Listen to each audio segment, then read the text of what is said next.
Sport, it's kind of like a global language, right? It brings billions of us together for these incredible moments of joy. But let's be honest, it can also be a source of some really bitter division and, yeah, corruption. It's this massive part of our world, but have you ever just stopped and asked a really basic question about it? I mean, what is the fundamental point of it all? If you strip away the money, the fame, the national pride, what's the real value in kicking a ball or running a race? It feels like such a simple question, but the answer, well, it's surprisingly deep. So let's just dive right into that contradiction. Modern sport feels like it's being pulled in two totally opposite directions. On one side, you've got this obsession with profit and fame that leads to corruption and division. But on the other hand, we've all seen its incredible power to help us grow, to build communities, and to create these moments of just pure joy. Now, a recent letter from the Vatican, which was inspired by Pope Francis's teachings, actually offers a fascinating way to think about this tension. And really, no matter what your personal beliefs are, it's just a really thoughtful analysis of what sport is and what it could be. So let's break down its key ideas. The letter starts by looking at all the dangers, the ways we lose the true spirit of the game.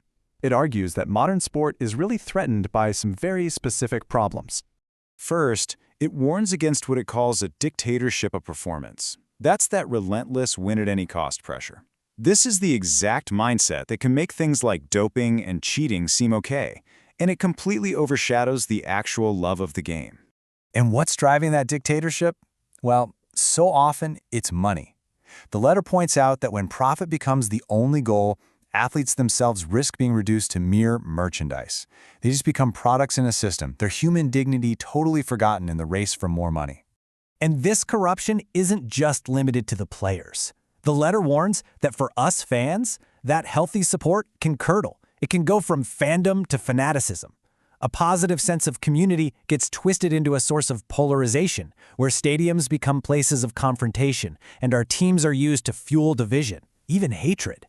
This quote from Pope Francis it gets right to the heart of the human cost. When that obsession with money and success takes over, that original, simple joy of playing that got every single athlete started in the first place, well, it's lost. Okay, so if that's the diagnosis, what's the prescription? This is where the letter pivots, and it lays out this powerful vision for what sports should be. The letter's title, Life in Abundance, actually comes from this biblical quote. And the idea here is that sport isn't just some frivolous hobby. It can be a real path to human flourishing, a way to live a fuller, richer life. And this vision is grounded in a psychological concept you've probably heard of, the flow experience. You know this feeling. It's when you're so in the zone that you lose all track of time. It happens when a challenge perfectly meets your skill level. The letter suggests this is where we find that real joy in sport, getting beyond our own egos. From this perspective, sport becomes a kind of school for life. On a team, you learn to reject selfishness and work toward a common goal. You learn how to handle failure, how to manage frustration, and you discover this fundamental truth, that we really figure out who we are together, not in isolation. And this leads to such a crucial point. If sport has this power for human development, it can't be some exclusive club.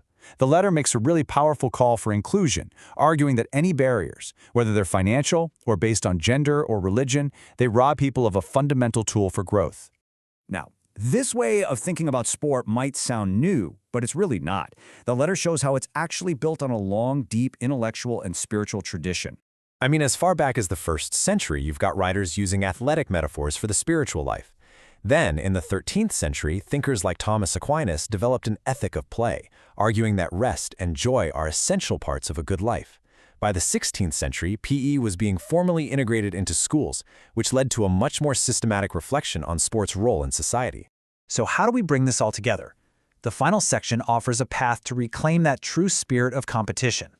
Now, this might be the single most powerful idea in the whole letter. The word competition, it comes from the Latin roots competere, which means to strive together. It completely reframes the whole concept, doesn't it? Competition isn't about destroying an enemy. It's about two people or two teams pushing each other to be better, like partners in this shared quest for excellence.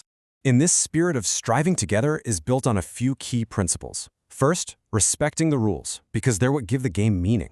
Second, accepting defeat not as a personal failure, but as a lesson in humility. And finally, welcoming victory without arrogance, recognizing that your opponent was a critical part of your journey to success. And this isn't just some abstract theory. The idea has a powerful real-world precedent, the ancient Olympic truce. This was a tradition of literally suspending all wars so that everyone could compete in peace. It just shows you sport's incredible potential to be a force for unity. Which, at the end of the day, leaves us with one final question. When we strip away the hype, the money, and the fanaticism, and we focus on striving together in a shared pursuit of excellence, can sport teach us not just how to win, but how to be human?